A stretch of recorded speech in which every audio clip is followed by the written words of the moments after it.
Hi friends, అందరికీ నమస్కారం. అయితే రేపు భారీ వర్షాలు జాగ్రత్త అని అంటున్నారు వాతావరణం శాఖ. ఏపీ కరువుతో వరదలతో తీవ్రంగా నష్టపోయిన రైతులకు మరో ముప్పు ముంచుకొస్తుంది. కష్టాలను ఎదుర్కొని సాగు చేసిన పంటల కోతలు మొదలవుగా వాతావరణం శాఖ వర్ష సూచన చేయడంతో కలవరపెడుతుంది.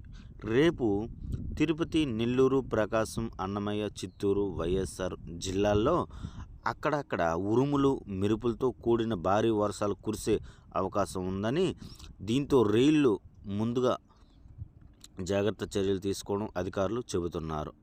ఫ్రెండ్స్, మళ్ళీ ఏపీకి తుఫాను ముప్పు ఉందని వాతావరణ శాఖ అయితే వెల్లడించింది. మీరైతే ఫస్ట్ సారి చూసినట్టయితే మన ఛానల్ సబ్స్క్రైబ్ చేసుకోండి. అలాగే పక్కన ఉన్న బెల్ ఐకాన్ యాక్టివ్ చేసుకుంటే నేను పెట్టే ప్రతి వీడియో మీకు నోటిఫికేషన్ ద్వారా వస్తూ ఉంటాయి. Thank you.